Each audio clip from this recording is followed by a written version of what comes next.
तुलनामा यो त अलि बाक्लै छ। यहाँ बुझ्को जरुरी छ त स्पेसलको जरुरी छ त बुझ भन्दा स्पेसलको जरुरी छ त छैन नि।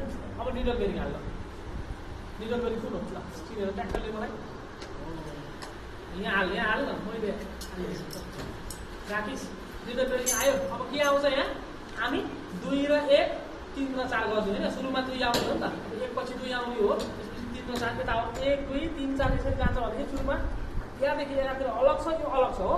अब 2 पछि 1 3 र 4 अब गन्ती गर्दाखेरि कस्तो भयो त 1 2 3 4 आउने भयो नि त हो। सुरुमा 2 नम्बर गेट चिनाउनु कुन हो 2 नम्बर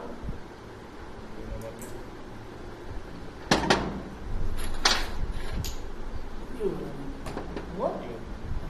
अब यसलाई कस्तामुखी हाल्छस् त यसरी गयो है। गेयर डक्टितपछि जहिले पनि सेङ्क्रोको है नबिर्सिनु यो कुरालाई एकदम बढी फोकस गर्नु। त्यो मध्येमा यो जान्छ है यसरी राख्यो हो।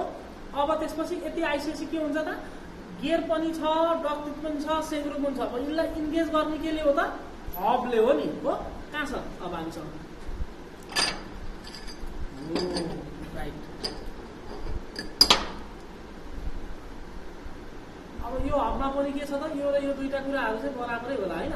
लगभग फरक छ तर यो भागलाई यतातिर हाल्नु पर्यो होइन।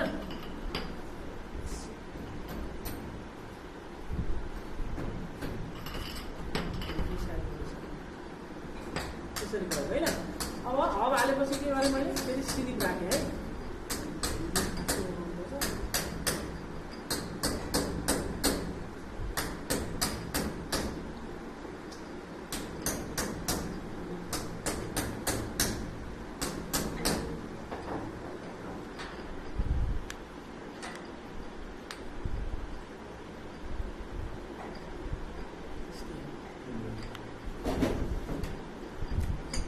गयो। अब यो स्लिप आइसकेपछि यहाँ के हुने भयो त अर्को गियरको लागि सेङ्ग्रोको नै आउने भयो हो। अब यसलाई हाल्न त हालेन हामीले तर के होला अहिले पुस ठोक्नुपर्छ फेरि हल्लिन्छ है। यसलाई मिलाउँदै गर्दा फेरि मैले यहाँ पुस ठोक्यो हो।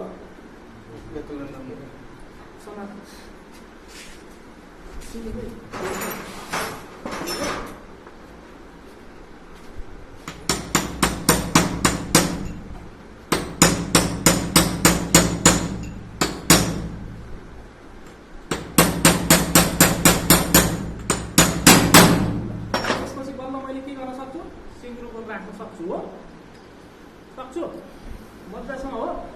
अब हाम्रो 2 आधी भनेको कति आउने हो त यहाँ सजिलो छ त 1 नम्बरले नि त हाल्नु ठ्याक्क लाग्यो। त्यसको लागि निडल बेरिङ हाल्नु पर्यो यहाँ पहिला 1 नम्बर रेडी भए निडल बेरिङ हाल्नु है त।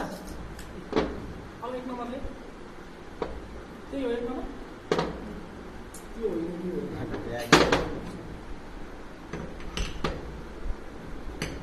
गयो 1 नम्बर मजा छ हो। अब यहाँ के आउला यहाँ एउटा बल आउला हो सानो छर्रा कहाँ छ ले त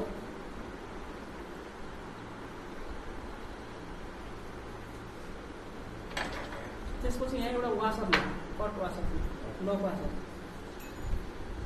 अब यसलाई जहिले पनि के गर्नु त यो टेपर भागलाई माथि र उ भागलाई के गर्ने तल पारेर राख्ने है। अब यसपछि यहाँ बेरिङ आउँछ है बेरिङ होइन। अब यो भागलाई माथि पारेर है ठोक्न थाल्यो है। ल समान समान टोक्ने बेला अलिक लक गऱ्यो नि पछि लास्ट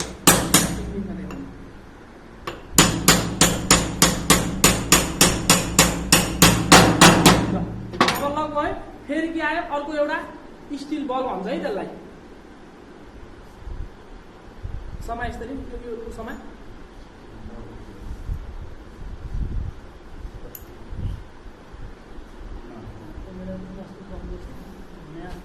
फेरि यहाँ अर्को एउटा वासर आउँछ गर्नु पर्यो। यो वासर कतापट्टि भनेको थिएँ मैले तलतिरपट्टि है। अघि माथितिरपट्टि थियो भने अब तलतिरपट्टि फर्केको हो। यसलाई सट्ट लाग्यो। अब यहाँ के आउँछ यति भइसकेपछि बुझाउनु हो समान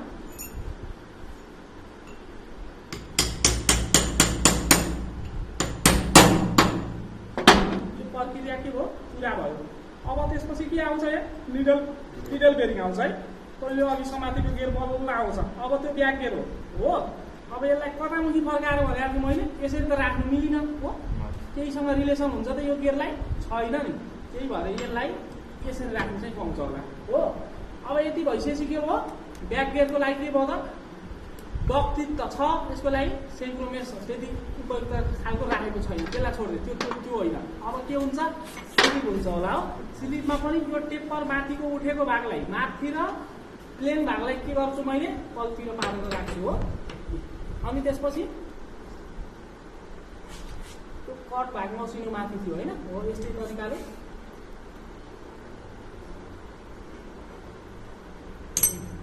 गयो होइन। अब यहाँनिर के छ, एउटा लक वासर होला, यहाँ अरू केही पनि छैन उपयुक्त हो। मैले यसलाई चाहिँ लक गरिदिन्छु हो, यसरी राखेर आनन्दै गरौँ खस्न। अब त्यसपछि कति मैले कुरा गरेँ, 1 नम्बर र 2 नम्बर आयो, बाँकी रह्यो हामीसँग कति नम्बर, सरी 1 नम्बर 2 नम्बर यो पो 1 र 2 यो आयो होइन, यो त ब्याक गियर हो। कति नम्बर पुरा भयो हामीसँग, अब 3 र 4 बाँकी रह्यो है, यसरी समान। अब 3 र 4 भनेपछि हामीसँग एउटा 3 नम्बरको एभाइलेबल छ हो। अब यसको लागि सुरुमा के चाहियो, यत्तिकै जान्छ कि हाल्नु पर्ला, मिडल बेरिङ हाल्नु पर्ला है। त्यसपछि यसलाई यस्ता मुखी हुन त यहाँ घाट जस्तो छ, यता पनि जाला भन्नु होला होइन है, मैले पनि यसलाई माथि फर्काएर राख्नु पर्यो त्यसरी होइन। अब यसको लागि के चाहियो, यसलाई सेन्ट्रोकोन होइन, रिङ होइन। त्यसपछि यति भइसकेपछि के आउला, यहाँ यति भएपछि पक्कै पनि जे जस्तो अवस्थामा छ तर हब आउनै पर्छ, खाली ठाउँ छैन तिम्रो हाल्ने मजा पाउँछ त सुहाइन नि, आउला आफ्नो ठाउँमा छ। तर यति भइसकेपछि जति स्पेस होस् हब चाहिँ कहिल्यै नबिर्सिनु, जो यथाशीघ्र जस्तो अवस्थामा होस् हबलाई चाहिँ कहिले पनि नबिर्सिनु है त।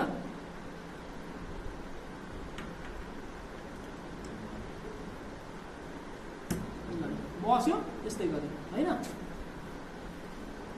अब त्यसपछि यहाँ फेरि एउटा लक आउँछ हो।